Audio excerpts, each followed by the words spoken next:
which is a Central Texas nonprofit here in Austin that serves survivors of domestic violence, child abuse, sexual assault, and human trafficking. And we've been doing that for about 50 years. And so many of the businesses that we work with, that donate, that volunteer with us during the Me Too movement, the Time's Up movement, reaching out to SAFE. And they were like, what can you guys do? We maybe have some issues, we need some help, what do you guys have? So that is really where the SAFE Institute was born. We were looking to expand our services to survivors through another earned revenue stream, which is where the SAFE Institute was born. And now we go in and partner with workplaces through trainings and consultings to help them build more inclusive spaces free of harassment. So to do that though, we had to pick so many amazing HR brains here. Some of the people you see here on the stage were super vital to help us build this. They gave us their feedback and their industry knowledge. And as we were interviewing so many of these people, we saw similar themes, the things that companies were doing that really worked, and then some of the things they were failing to address that were really making their culture not so great. So that's really why we wanted to bring you guys all here together. A, for all of you to bring your questions, to ask them, and then for them to share some of their incredible tips and knowledge with each of you. So I definitely want to encourage you during the panel, please write down any questions you have, because we'll have a significant portion at the end for questions. So without further ado, I'm going to let each of them introduce themselves, tell you a little bit about their background, and why they're excited to be here today. Good evening, everybody. My name is Angela Shaw. I am a native Austinite, and I always love to tell audiences that because it, is everything that I am. And just being in Austin for my whole life, just the whole experience of seeing it change as a city. I've been in HR for about 20 years, and this year I have the pleasure of being the president of the Austin Human Resource Management Association. And the reason why that's such a big deal is because I'm one of the very few African American women who have led that organization. And my platform this year has been #PushForProgress. Everybody's included and will belong at ARMA. And I'm here tonight and excited because I always love to add the diversity and inclusion slant. You can't have culture without diversity and inclusion. So I really hope to be able to add to the conversation as far as that is involved. Hi, I'm Bobby Brandt. I'm the Director of Human Resources for Excel Fitness. We're a franchisee owner of Planet Fitness locations. I've been in human resources for over 10 years now and worked in a variety of different areas. I'm excited to be here because I feel like our organization has done a lot to cultivate a strong culture, and I'm happy to share all that when I pick up my notes. I've got one. Thank you, Bobby. Good afternoon, good early evening to all of you. Thanks for coming. My name is David Hewin. I'm a bit of an HR geek. I ran human resources for big companies in the 90s. I had some early lucky breaks, semiconductor companies, and then I joined a startup because that's what everyone did. And a couple of startups, we grew fast, sold them, and along the way I saw a business model for outsourced human resources for early to mid-stage and small and mid-sized companies, and built out a company called Austin HR. We gave it kind of a boring name, but it made it easy to find. And we grew that over the past few years. Sold it last year successfully to the Sure Software, and I now have a boutique consulting firm called Austin WorkNet. And I'm excited to be here, in part to be associated with these panelists. And I do love talking about culture. It's such an elusive thing. I've always been fascinated by why people commit. Why do they commit to the work, to a company, to their boss? And that has been a constant source of intrigue for me over the course of my career. And so the notion of culture certainly weighs into that significantly. So I look forward to our discussion. Hi, I'm Jolynn Pettis-Cunningham, and my background is I've been in tech for dating myself for almost 20 years. So worked at Fortune 50 companies, worked at Dell almost 20 years ago. Thank you, Katie. Worked at Trunkite with Katie actually. Worked at Cisco in the Bay Area, 15-person startups. I was employee 47 at Indeed, and was on that wild ride and grew to about 1,800 globally. So I've seen a lot, and I've seen how culture can play into success or demise of many companies. And so that's kind of why I'm excited to be here. I'm excited, honestly, about the platform and mission of SAFE Institute. The work that they're doing, I think, is really impactful and meaningful. And it also directly translates to everything that we do, right, as human resources professionals. Thanks, Joanne. All right, on that note, I want to kind of just open it up and ask, what does the thriving culture actually look like to each of you in your own words? I'll go first. So, in thinking about thriving culture, I think that we've talked a lot about how it gets started at the top and how when that is cultivated or when that's decided, how that gets pushed down to, your line staff.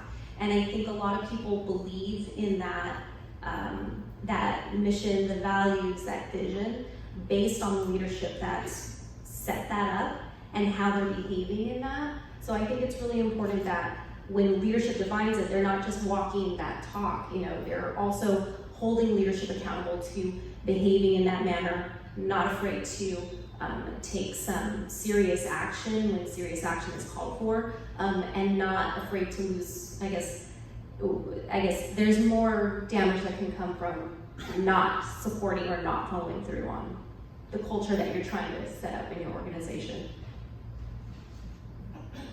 I would also say it's not a checklist. I personally believe that it is a living, breathing thing that is inclusive of everybody. So as opposed to you have to be something to be included, you can be whoever you are and should be a part of the culture. So it's not just a checklist, and I think that culture does not live if you do not talk about diversity and inclusion. Like, there is no culture if you're not talking about that. So just in this day and age, 5 generations in the workforce, the power that social media has, people are just not down for bad treatment anymore. They will talk about it, it will become public, and everybody will know, and it will affect your bottom line. So it's just really important that organizations are not using a checklist that's coming from the top. But even when it comes from the top, they're not the ones every day on the front lines with the employees who are having the issues with one another. So every individual has to also live and breathe this culture of inclusiveness. Awesome. So love those. I think the hardest part too is getting there. That's a whole other story to actually make those realities. So I know a lot of you guys have worked in early stage and later stage, but what things do you really think some early stage companies are missing the mark on, and should remember when you're trying to actually create that culture? I think for me, it's consistency and accountability. I think when you're growing, people are either desperate for hires or they're desperate for revenue, or there's a bit of desperation kind of early with any entrepreneurs, and there's the idea of if we do this, it's going to be a bummer, or if we do this, we might lose a client, or if we do this, like, the repercussions are more meaningful for early stage companies. And so what happens when you make those concessions, they build, right? And so you start losing kind of that idea, the moral compass of having consistent and fair decision making. And I think, we were talking about it backstage, is I think that companies are going to make mistakes. Humans are going to make mistakes. There's stuff that's going to happen in your company that you wish never happened. It's how you deal with it, and also how you consistently apply those lessons kind of going forward, I think is what's key there. Yeah, I'll offer along the lines of early stage companies that there are these typical patterns that we find with early to mid stage companies. The early patterns could be that they, out of necessity, because they may not have the resources, hire the classic friends and family. These are people that I know. And unfortunately, what that may mean is they have a common experience that I bring into the world. So I'm hiring people who look and act like me. And then the next stage may be believers, and those believers start to come because they come to believe that the company's on the right track, they're in the right space, they're doing cool things. I want to grow a company of value. But in those earliest stages, if you started to set a tone for culture in which the earliest arrivers look, act, and think like the founder or the founding group, we talk about this notion of a grow culture. It's real, and as a result, that sets a pattern and a tone. So I totally agree with what my colleague said early on. What gets modeled gets done. So the earliest relationship a CEO has to an understanding of the value of a diverse organization causes them to realize they're going to get more creativity out of that organization because these people bring different world experiences. So that's what, this is the way I try to frame it to clients, is that if you want to be competitive, look like your community and look like the people who are making decisions to do business with you. And it's also likely that the people who are sitting across from you will bring a different point of view. And you want to encourage that because they come from a different place. So that's the trick, is to break this sort of condition of wanting to hire people who look and think like us at the earliest stages. I would just add that it requires that intention and action from the very beginning. So even as you're just starting to build the company, the culture, what we look like, it still requires that intention and action. And it's a lot harder after you have built something to go back in and change it. So if you start at the very beginning with that intention and action, it really helps long term. It's rare. And I guess just one other thing, I mean, I think that companies sometimes forget, especially when you're small, you think you're getting the feedback right away, and you can't forget to really seek it out, get that unfiltered feedback, especially when Angela was mentioning, like, from the top, your leaders aren't going to be the ones in the trenches all the time. So, you know, to know where you want to go, you need to know where you're at right now, and you have to have that direct line. And, you know, for us, for example, our CEO, he committed to actually going out and holding these small, intimate sessions with our direct employees, and it was something that they were a little off kilter on, because they're like, why does the CEO want to meet with me? But once he got in there and he was able to talk to them, tell them his story, they really were able to relate to him and get a better connection of the culture that he saw for our organization. So getting that unfiltered feedback is really critical when you're trying to make and keep that culture. I love that. It's really nice to have a CEO like that, because I think from some of the things we've talked about, one of the hardest parts as an HR professional, also getting that executive buy-in as well. So that kind of leads into what I want to talk about next, which is that, you know, what are these risks of if you're not going to follow these tips? The risk of if you're having harassment, bullying, the bro culture, discrimination, if those problematic behaviors are occurring in your company, like, what risk does that really pose for organizations in y'all's experience? In my experience? In my experience, I mean, aside from just the kind of giveaways, litigation, EEOC charges that would come about, I think you start losing trust and credibility with your employees when you're not acting in a way that would support the mission and visions that you guys are trying to build in your organization. So, you know, when you're not taking the critical actions in those critical moments, employees they don't see that behavior modeled. I would say that they don't know that it's important because they don't see people around them behaving in that manner. I wish I didn't, like, you're gonna look at my LinkedIn bio shortly after this, and it's certainly not my current company, but I've seen it all. I was at an organization, we made 147 hires in a year. It was phenomenal, breakneck, like blood, sweat, and tears to make that happen. We lost 97 in that same year. So the attrition was pretty unbelievable during that time, and I can tell you a lot of it was part of a toxic culture. I'm proud to say that a lot of that year in attrition was a tough ride and a tough boat, but a lot of that attrition was non-regrettable in that we needed to really set parameters for ourselves and make a really safe place for our employees, hold people accountable, because it does start at leadership, but I'm gonna tell you, it can start not at leadership and emanate all the way up to leadership. So it's not just a top-down approach. Toxic culture, toxic behaviors can start from your best salesperson or your best developer or your best person in HR, right?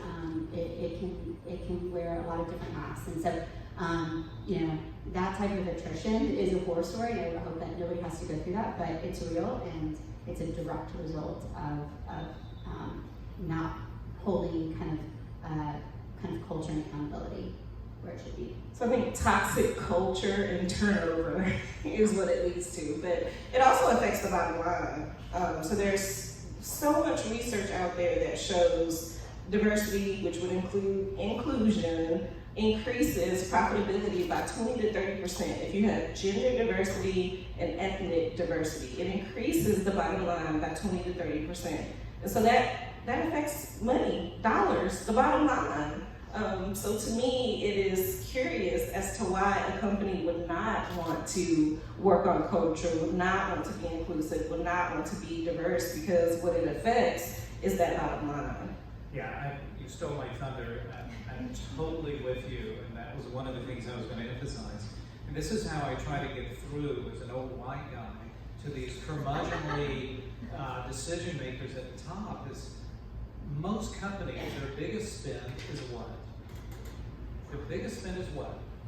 People, right? So because of that, I want to get in front of a CFO who's focused on many other things other than this soft stuff that we do in human resources. But if their biggest spend is people, how are they investing in them to get a high rate of return on that investment?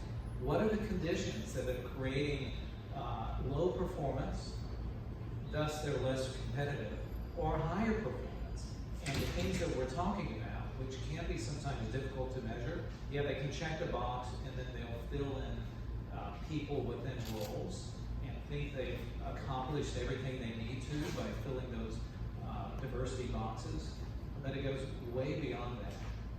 Ultimately, for companies to succeed in this realm, they have to find a way to hold people accountable for success around engagement in employees, which in turn will result in higher performance. I'll say one other quick thing. This affects brand. This is more and more the topic of the moment anyway. Companies want to not only have their brand into the commercial space in which they do business, they want to have a brand into the talent community. They're more tuned into that now, but this is where that brand gets heavily affected. Just as Jolynn was saying, if you hire a bunch of folks and lose at least half of them along the way, your brand has gone right back out to the community and said, let me tell you about my experience at that company. I wouldn't work there. I wouldn't recommend it. Obviously, they chose not to work there. So those are the two big things that come to mind. Performance lessens, the brand is tarnished as a result of these things. And I try to make the emphasis to these folks who may be thinking about other elements of the business in hopes that they'll turn inward and put focus and energy where they need it. Awesome, I love hearing that.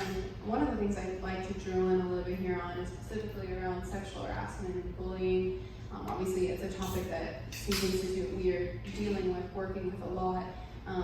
I'd like to just open it up to you guys, and what are you seeing companies really missing when dealing with these issues, and what can somebody do, if their company's going through that right now, would you be recommending and advising them on with addressing those problems? I think employees don't feel safe a lot of times. Like, they're not safe spaces for them to have conversations, to bring bad behavior to light. And so I really love to see companies do more to address creating these safe spaces and what that looks like for somebody to say that they're being sexually harassed, training around communication, how they can communicate it, how they stand up for themselves. I think a lot of that is missing in companies. I think everyone should sign up with Katie. I mean, it's a little tongue in cheek, but I think training goes a long way in terms of sending the message to your employee population that you take it seriously and that you're investing, right? And that this is a topic that should be discussed. I also think a little bit on the lines of kind of creating a safe place. We use something called Oxbox, so it is 100% anonymous. Like I don't even know who's providing you feedback, and it actually goes to the whole entire leadership team. So there's a lot of accountability. It's not just HR. It's not just our CEO. It's a leadership problem at that point, and so I think that's a good mechanism. Katie a little bit touched on kind of where people also missing the mark in this regard. I think when companies also create mediums and tools, like Slack is a really great example of, you don't have to wait on email, there's immediacy, people, it creates community, people can create channels. It also can create bad behavior in some ways, in a lot of ways actually, and so not holding kind of the same level of accountability on every medium, right? If someone said that to someone in the hallway, that they just said in Slack, how is that medium any different? So again, it goes back to that consistency, accountability, because Slack is a medium that very much looks like text or very much looks like Facebook. It looks like a very informal medium to a lot of your work population, and it doesn't necessarily translate into professional behavior. I would say too that I'm big on united front. So, in the beginning when I first came to work for Excel Fitness, one of the things that I looked at, of course, were policies and what we should have in place. And when I was redoing the anti-harassment policy, for example, I went to my boss, the CEO, and I said, this is what our anti-harassment policy is going to contain now. I would like your support on going on the record and saying that this is how we're going to operate as a company. For us, we're in the gym business, and there's a lot of different ways that someone can say, hey, you've been working out really good, your butt looks nice, and how we do that in a more professional, appropriate way. And I think having that support really lends credibility to moving forward in a lot of ways. We're also a partner with SAFE Institute, and we do annual training for our leadership team, for our managers as well as our top leadership. And when they came in, they were able to put it in a context that was more palatable for them. It wasn't just this dreaded, they all dreaded coming to anti-harassment training.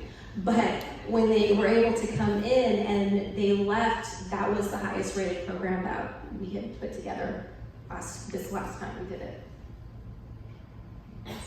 Well, I'm glad to hear that. It's great to be back.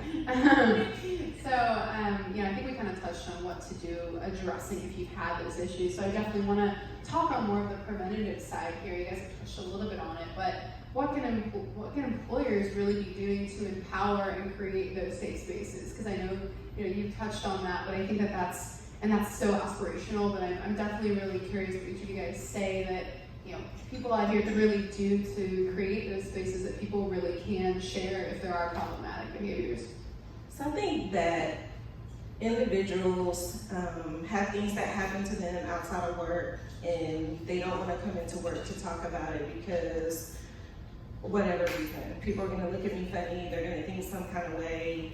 And so when we think about all of the things that are happening in the world, whether it's race-related sexual harassment, the Me Too movement, all of these things that can actually be very hard for employees when they don't feel like they can come to work and say, I think that Black men are being killed by police more often than any other race. I can't come to work and talk about that. I feel like women are, being objectified at work and that men's behavior is not respectful. I can't come to work and talk about that. I would say that ways that organizations can find ways for people to have real conversations at work that is not in a abrasive way. So you're not going to get into a shouting match at work about, what you believe, but the ability to come to work and talk about your feelings and how the things in the world affect you. We're all humans, we're all the sum of our experiences, and we bring all of that to work every single day. So when we talk about safe spaces, how are we giving employees the opportunity to have those conversations in the workplace every day? Because then when you address it and people become aware, and then they know that what behaviors are okay or not, what things affect other employees, really getting to know somebody, I think that's opening up the door for how do we really heal, how do we really have this inclusive culture, how do we come together as an organization to deal with all of the bad, crazy, awful things that happen, in the world every single day. I was going to offer that even though it sounds obvious, training does at least create a moment in which people are pulled away from the day-to-day and they are again reminded of the importance of this topic. I've found though with the follow-up of training to keep it alive and that the learning has an impact over time, I found an organization that creatively looks for their hallway influencers. Not the people who obviously by title have some level of influence, but the hallway influencers, and engage them at a deeper level. They're embedded into the workforce, and have them armed with techniques and a narrative so that when bad behaviors enter into their teams, or they're surrounded by it, or they see a colleague that's victimized by it, they have to call it out quickly. And this is where culture starts to shift. If a behavior is allowed to exist because folks don't feel empowered or they don't have the language, then it's already setting a tone and it's corrosive in nature.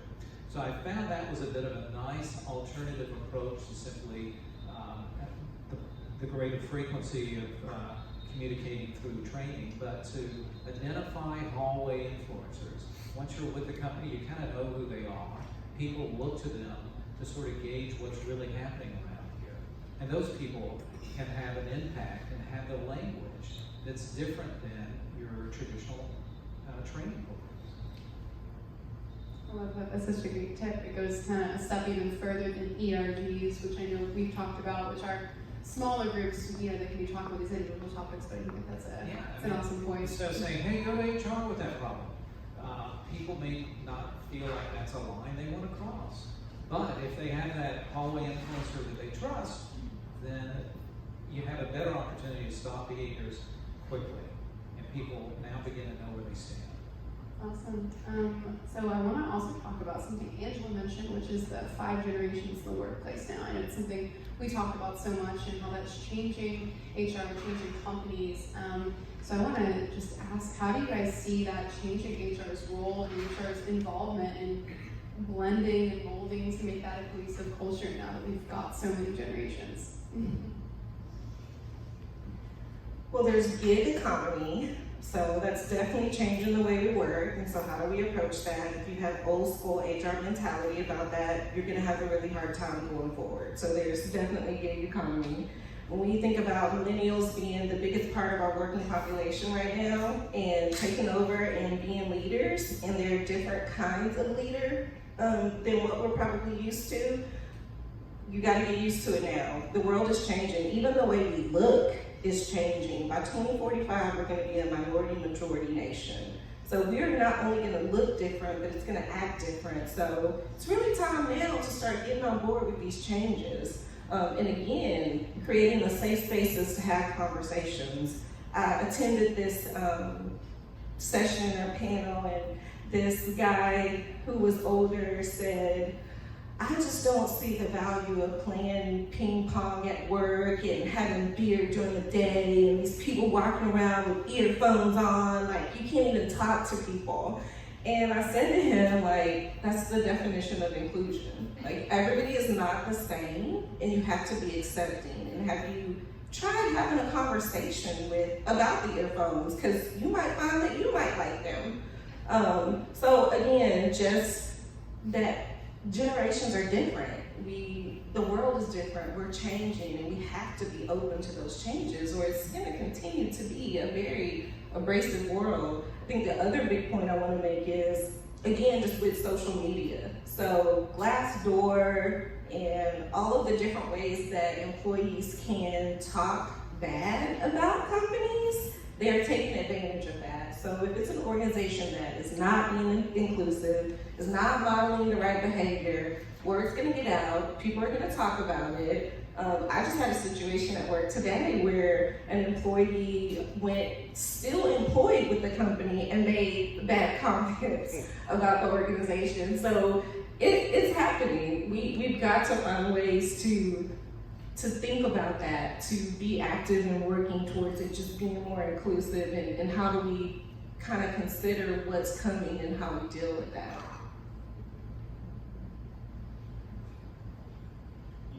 I was going to say, it's interesting you made the point of kind of, again, 5 generations, and there is this pretty large gap that you made the comment about the person from the older generation not wanting to have the conversation with the person from the younger generation, or kind of jumping to conclusions.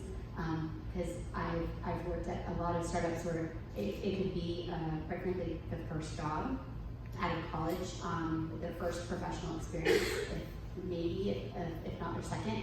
And what I've seen is people are less likely to actually have those face-to-face conversations at the younger, more professionally mature.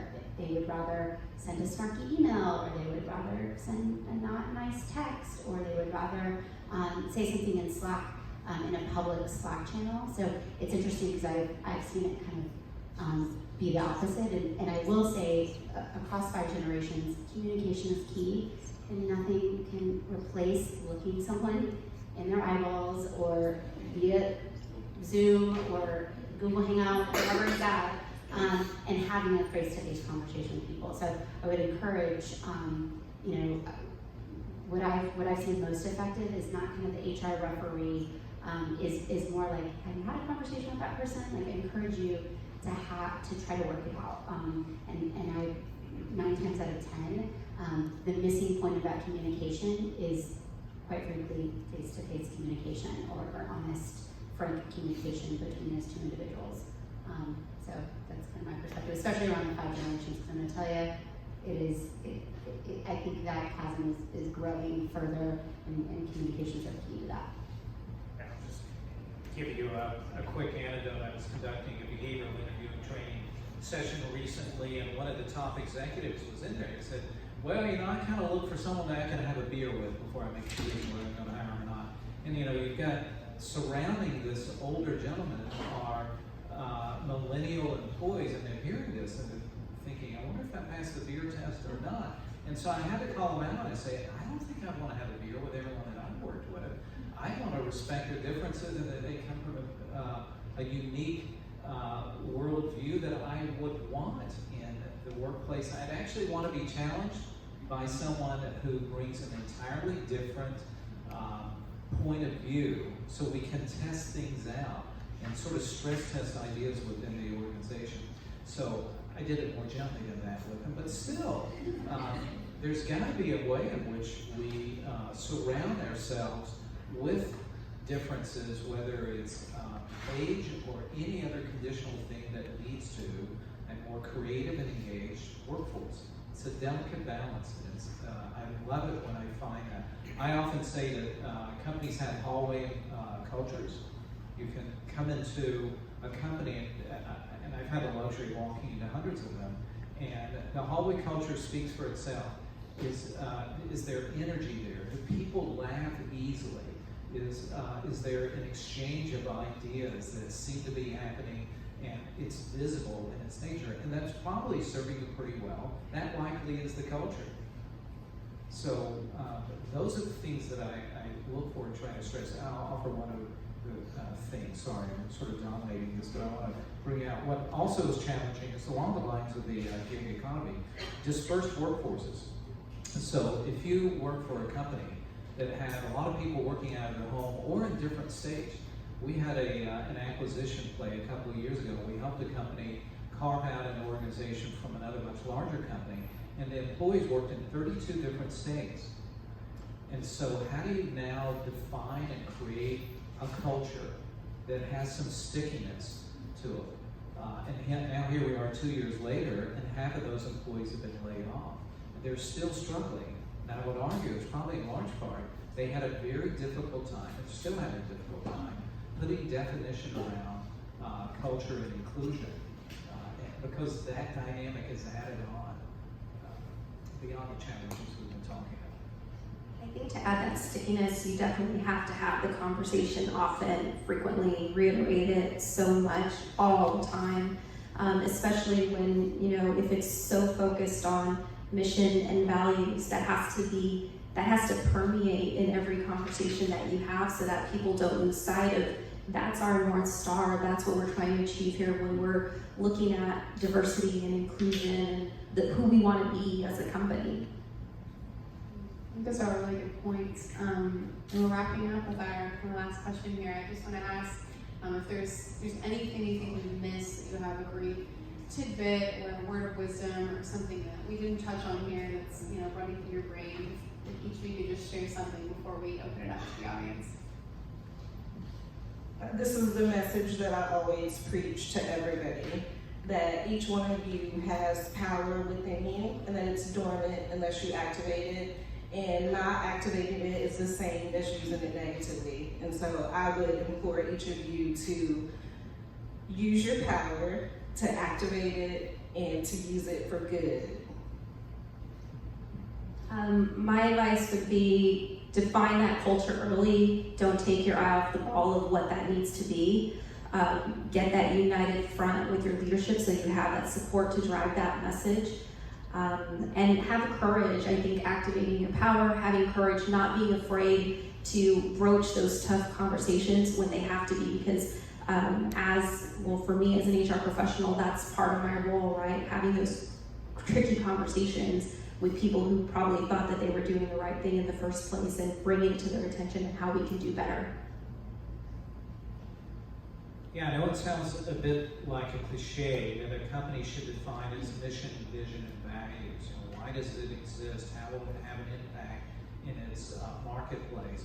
But the values are something that can live and breathe. What are the critical 5 or so behaviors that matter, that everyone should exhibit, no matter where they are located within the organization chart? And if we hire for those behaviors, and we hold people accountable for those behaviors, we have a fighting chance at getting a culture alive and active, and that accountability through literally a performance management system gives weight and importance to it. So that would be something I'd emphasize as a practical solution. And I'd go back to what I said earlier. If you are trying to make a difference within your organization, those people who write the checks, if you can use the narrative that I was sharing a moment ago. If the biggest spend is their people, invest in them in ways in which they get a higher performance organization. CFOs and CEOs will listen to that. They want a high performance organization because they want to be competitive. So let's invest in them to get that outcome. Last one between me and questions in the bar.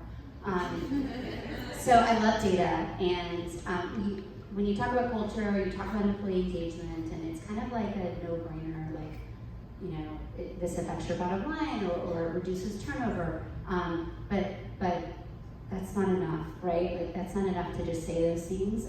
So I went searching for data, and serendipity struck, and Inc. magazine actually came out 2 days ago with an article. Look it up. It's called 4 Devastating Consequences of a Toxic Workplace. It's a great article and has really great data. So what's the data?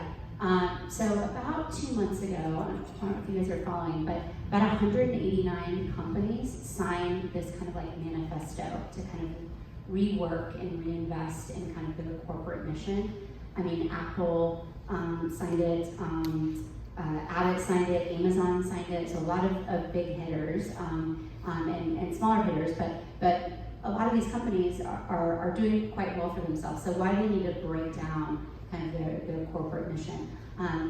Most companies, when you think of Amazon, they're very customer driven, right? When you think of Apple, they're very product driven. They have these like very singular focused like attitudes about what drives the company, and all 189 of these companies decided, okay, what we're going to do is we're going to be stakeholder driven. So what does that mean? That means we're not going to just be beholden to the shareholders. We're not going to be just beholden to our employees. We're going to be beholden to the community. We're going to be beholden to our vendors, our customers. It's stakeholders. Like who has any vested interest in Apple? Who has any vested interest in Amazon? And those are the people that we're gonna think about, right? And so when you think about that, going a step further, Jacob Morgan, he's done a lot of really great books. He's written a lot. He's a psychologist that really digs into the space of kind of, almost kind of like the tipping point of Malcolm Gladwell, but what defines successful companies versus non-successful companies. So we actually dug into these of the 189 companies. He actually went out and did interviews with 150 of these companies, and it all boiled down to three things. And some of them I'm kind of like, okay, interesting. But number one was technology. Like, do people have the stuff they need to do their jobs, right? Do they have the tools? Do they have the resources? Number one was technology. Number two, which I was a little bit surprised, but it kind of makes sense at companies that I've worked at, both good and bad. Physical areas. Do you have a nice work place? People like to go to nice places to work. Even if you have a diverse workforce, are you empowering those people to visit the home office every quarter? Are they giving tools around good video conferencing, that kind of thing? But that was the number two thing of kind of what to find. And then the last one was investment in culture. You realized that of these 189 companies, the reason they're redoing all of this is because culture was really kind of driving. And so he went a step further, and I'm almost done with the data, but what he realized was the companies that actually took the time to invest in culture were 4 times more profitable than their competitors. They had 2x revenue of their competitors with 25 smaller workforce. That is the data, right? You take away of why you should invest, right? Why you should invest in training, why you should invest in culture, why you should really kind of keep up that compass, clean is the data really just kind of speaks for itself. So go check out the article. It's interesting. Has some really great tidbits in it. Awesome. I don't think I could have summed that up better myself. All right. Well, now I'll open it up. Does anybody have any questions they'd like to ask the panelists?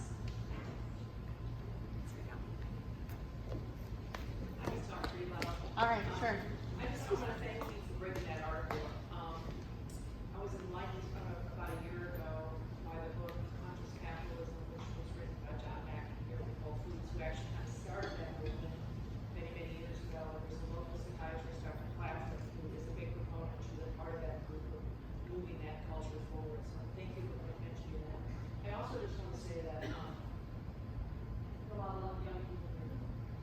And one of the things that I think is missed in a lot of opportunity are people of the age of 50. And I know Gabe can speak to this because he participates in a lot of job clubs in town, but there are hundreds of people in this town needing employment.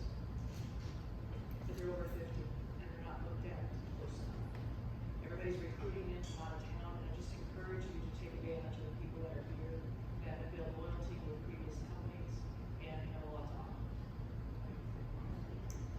Thank you. Anybody else got a question? All right. Do you want the mic? All right. Should I stand? Sure. Stand. Absolutely. So you talked about cultivating this inclusive culture and empowering your employees.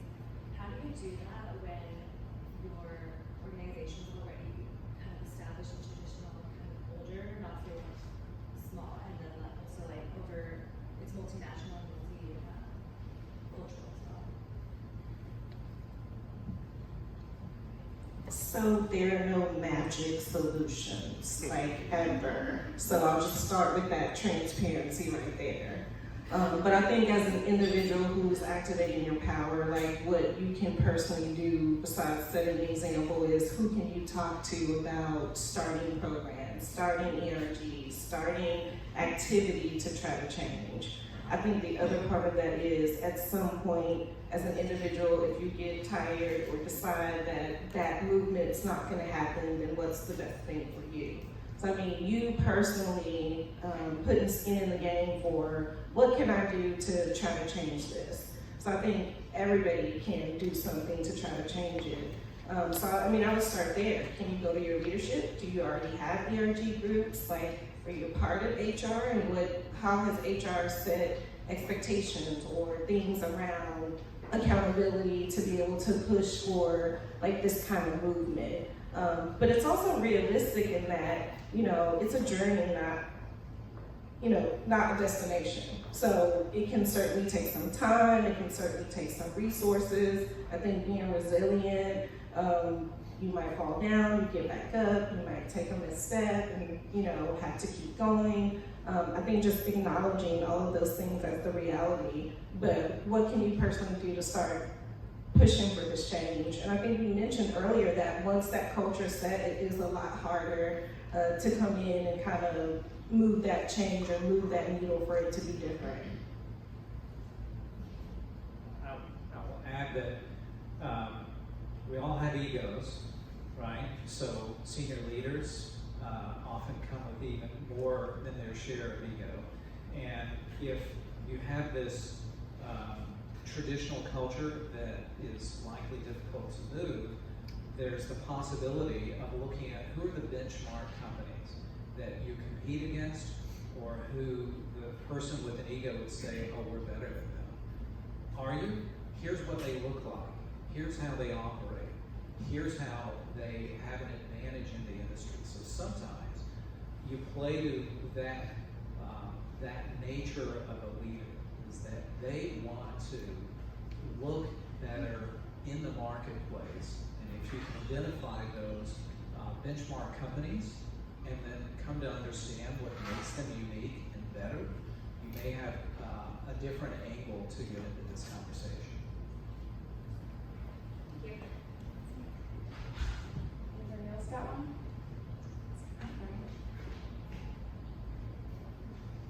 Hi, good evening. Thank you for all your comments. It's been really insightful. One question I have for you is with regard to your experience with senior leadership when it comes to specifically gender stereotypes. And what I'm referencing specifically is in relation to child rearing and parenting when employees encounter that time in their lives.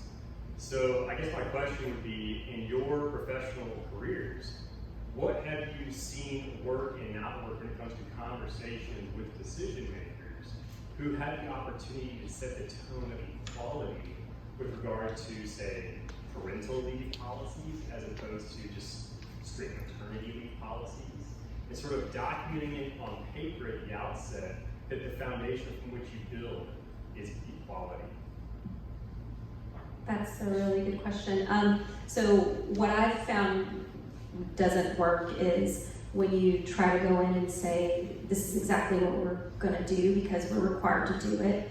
I think laying out the benefits of why we need to move forward with the decision, and even breaking it down. So for example, we introduced a paid maternity leave program policy, and when that was first initiated, the question was, why do we need that? And then I broke down what our demographic of employee was. Most of our employees are Generation Z. A lot of them are having children of their own at that age.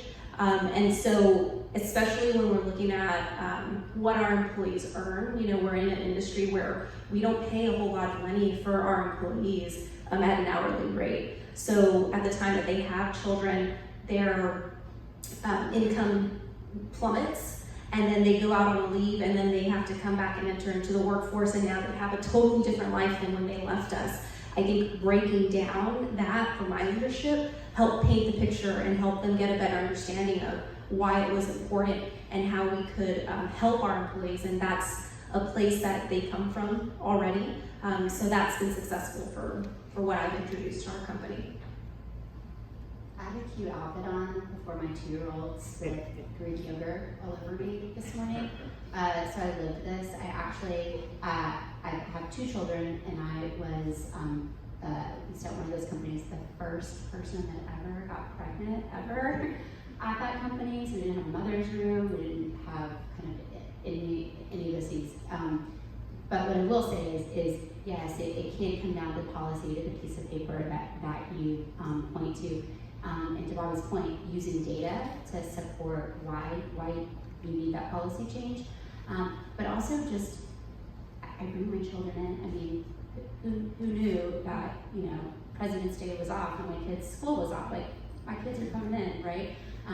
Hey, if, I needed to have a mother's room, right? I think also empowering both mothers and fathers, right? That your life doesn't, work and life kind of intermingle with that, and just kind of creating a safe environment, right?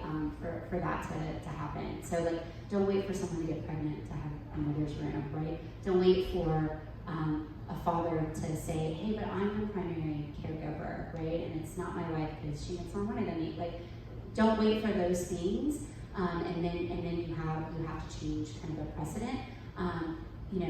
Think of it with an inclusive eye when you're creating these policies and when you're using kind of data to support your plan, but to roll out any policy. I think like with many of the things that we've talked about tonight, it's another one of those subjects where you have to keep trying to move the needle. And a part of your question was like what we've seen. I've seen that it's hard to have this conversation. So one, getting the time off paid, and then two, equal treatment for the mother and the father. So I mean, I've actually been in organizations where it was just kind of laughed at that a dad would want to take, paternity leave, and that it was paid. So it's definitely a struggle to get that equal treatment and to get it paid. I think using data is definitely a good idea towards that. Also, just with anything that you're trying to change, continuously having the conversations about it also I think is very helpful.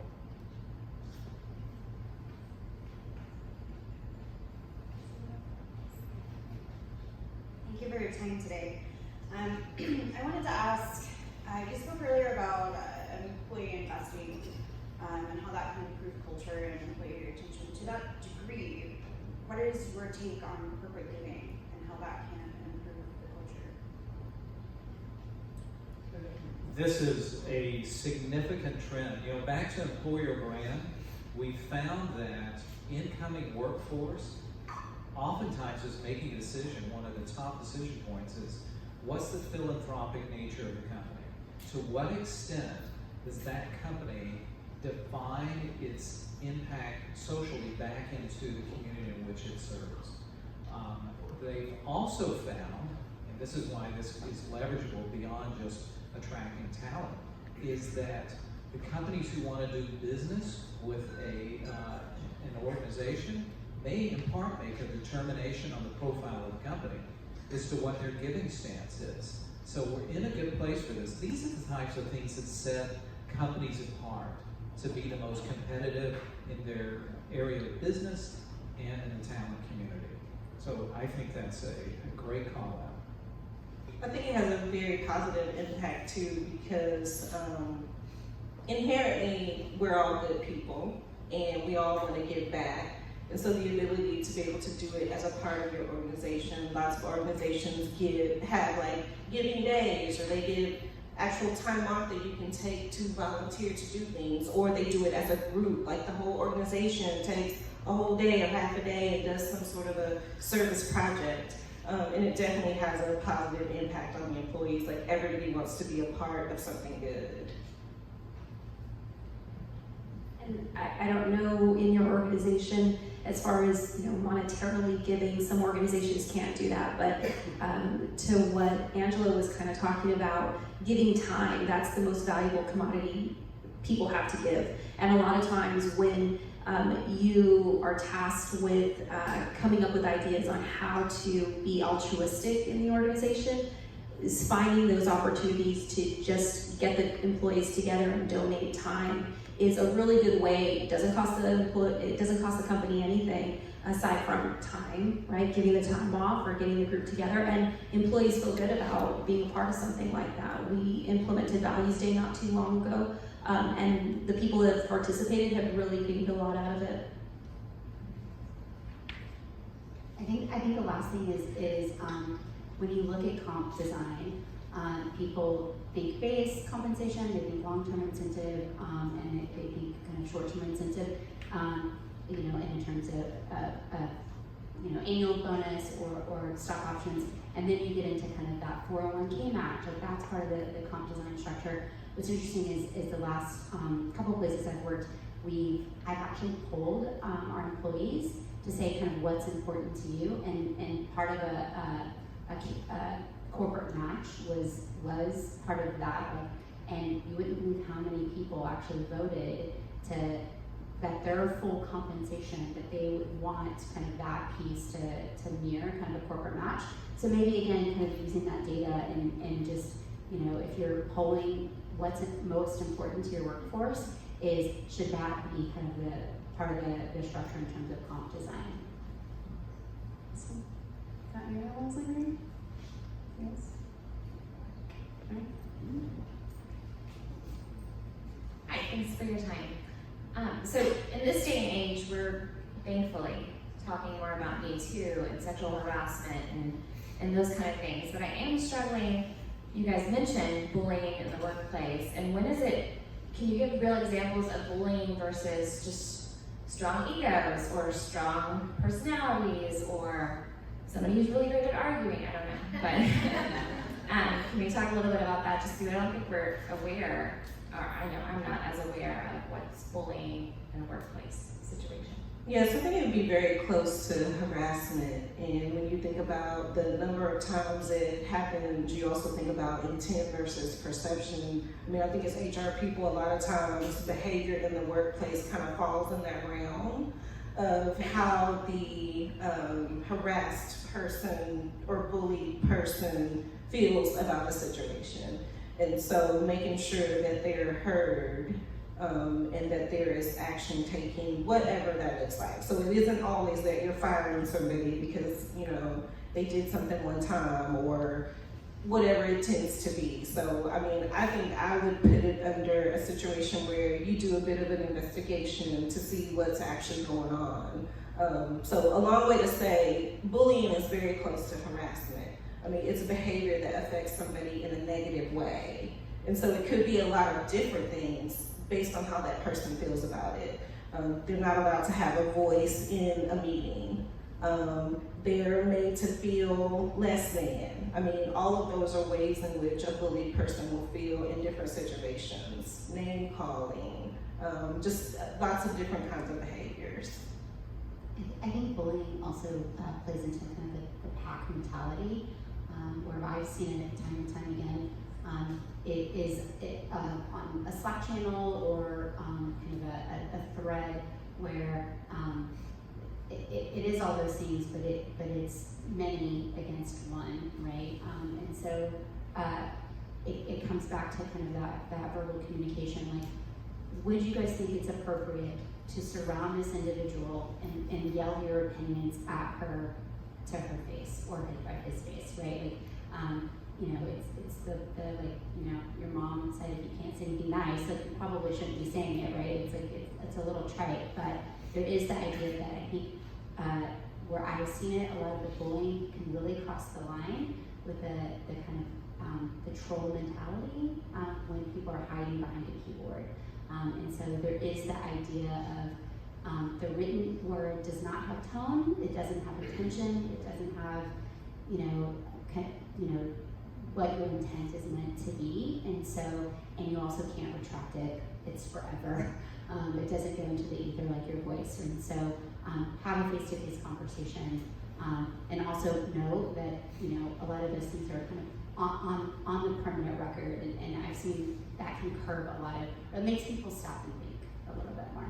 Yeah, I would say too from the safe aspects, where the trainers are on the back, if you actually want to talk to them about this, that they speak a ton on intent versus impact.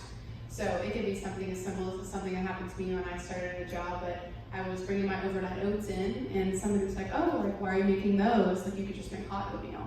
And I was like, well, I like my overnight oats. And they were like, well, oatmeal is so much better if you just heat it up. Like, why would you do that? And it sounds like really silly, but I felt bullied, right? Like, it's something very simple, so it doesn't always have to do, and I'm sure that person wasn't meaning to hurt me, really. They just really like hot oatmeal. So, you know, I think that's just a silly example. But I think we're gonna wrap it up here. I know our panelists will be hanging out for a little bit if you guys would like to chat with them or chat with anybody. Definitely got a lot of our staff here. But thank you all so much, and let's give our panelists a round of applause.